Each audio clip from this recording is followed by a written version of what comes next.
In late colonial India, 1930 to 1947, Indian nationalists communicated their animosity for British imperial rule through organized gatherings such as the Salt March.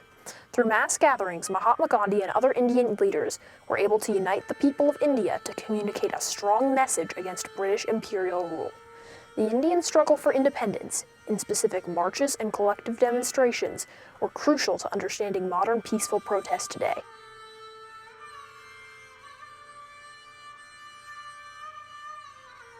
British involvement in India was launched by the founding of the East India Company on December 31, 1600. In 1601, Sir James Lancaster embarked to India on the first trading expedition of the company.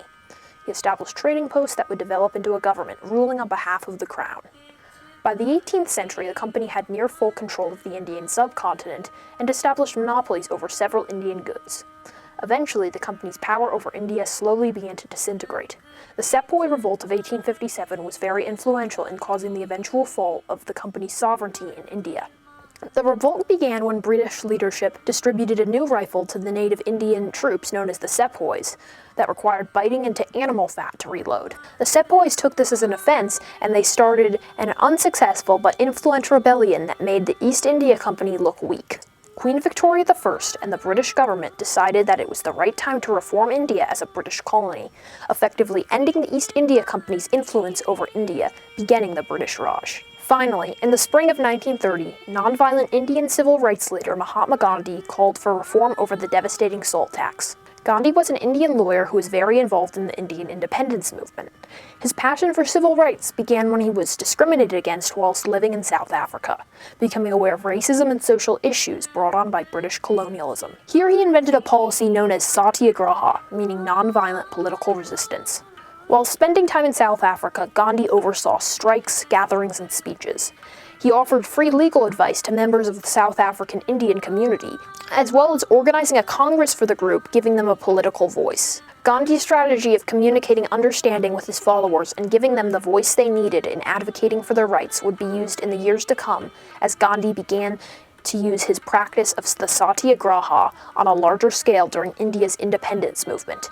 Gandhi was a key example of a communicator during the Indian movements for civil rights and independence. During the rule of the East India Company, they held monopolies over goods such as salt. When the British government took India as a colony in the 1850s, they took over these monopolies, implementing taxes for the exchange of these goods. This was catastrophic for those in the lower classes, as it halted them from being able to afford the goods they needed, in particular, salt. Gandhi asked the Viceroy, Lord Irwin, to change the salt taxation policies. In his letter he wrote, "It is possible for you to prevent this raid, as it is playfully and mischievously called, in 3 ways.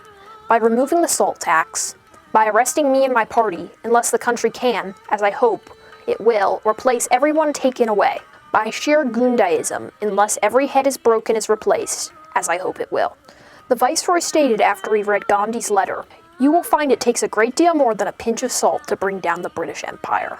This letter demonstrated the sheer tactical genius of Gandhi's strategy. His message was firm and clear, but it didn't try to invoke a sense of fear upon his enemy. In many ways, it's like he was writing to a friend. Despite Gandhi's brilliant letter, the Raj government and Irwin were set on imposing the salt policy. In short, Irwin refused Gandhi's request, setting the stage for the salt campaign yet to come. On March 12, 1930, a group of male satyagrahis, followers of the satyagraha led by Gandhi, marched on foot to the coastal town of Dandi. The march started with only Gandhi's close followers and confidants, but as the march continued, Gandhi's act of simple nonviolent disobedience against a policy that had devastated the Indian people inspired many to follow him and his followers in the march toward the maritime city of Dandi. Gandhi hoped to unite all the people of India under one banner and push for independence and democratic representation. Years earlier, the British colonizers divided up the Indian people, embracing regressive and apartheid social orders such as the infamous Indian caste system and the division of Hindus and Muslims. The Salt March was a good example of the Indian people coming together to stand up against British rule.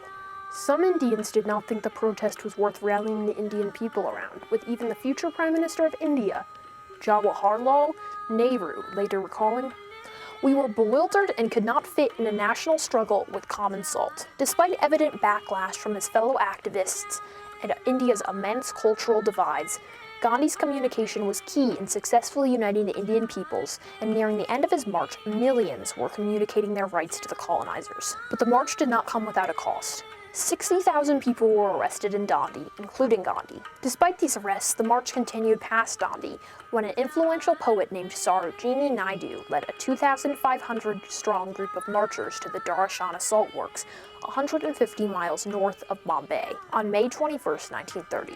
However, the marchers were violently beaten by a force of Indian police officers. In January of 1931, Gandhi was released from prison, meeting with Lord Irwin in March. The two came to an agreement in which Gandhi would call off the march in exchange for the Viceroy Irwin giving him equal representation at a British conference discussing the colony's future.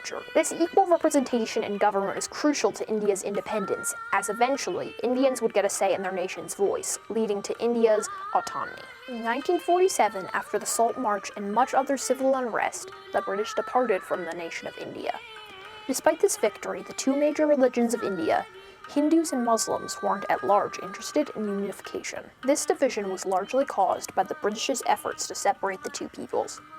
People such as Gandhi hoped to unite the Indian people under one banner, but the subcontinent was divided up into Pakistan, Bangladesh, and India.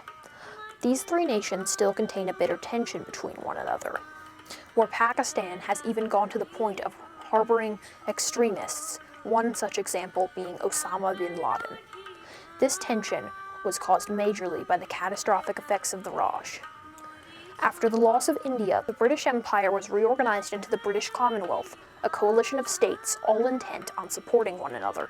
Under the British Raj, especially the Salt March demonstration, serves to remind people that communication with marching was key in making political and social change. Gandhi campaigned and communicated for his independence, but didn't do it with violence or hate. Gandhi successfully united the peoples of different cultural backgrounds and religions to retake their homeland of India.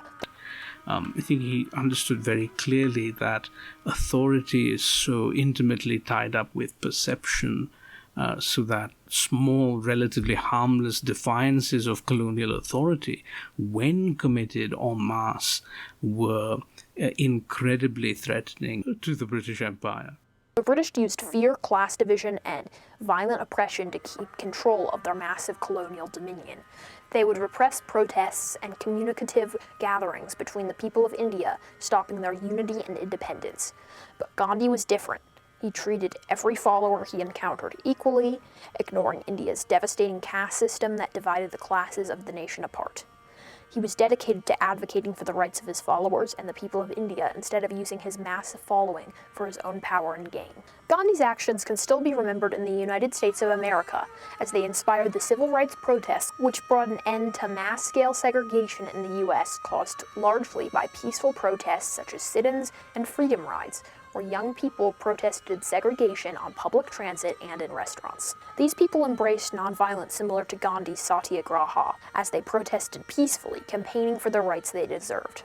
Martin Luther King Jr. is a good example of a nonviolent civil rights leader that was a follower of Gandhi's movement of the Satyagraha, where he organized large marches important in changing racist policies in the U.S. Gandhi was largely responsible for inspiring peaceful protests as an effective kind of demonstration, and although many demonstrations still resort to violence, such as the treasonous insurrection on the Capitol this January, many follow Gandhi's way of peaceful protest to this day. His actions in starting the Salt March were likely a major catalyst in championing nonviolence as a successful form of protest and communication, leading to a world where humans are more civil and peaceful. Gandhi is possibly one of the most important people in changing the way humanity interacts with today's modern world. Gandhi will remain a powerful beacon. The actions of Gandhi at the Salt March have seemed to prove enormously influential to this day. Without the people of India coming together on a united front, Britain may still have ruled India and its other colonies to this day. Gandhi's actions of uniting the Indian peoples against the British colonizers stands today as a key instance of communication in history,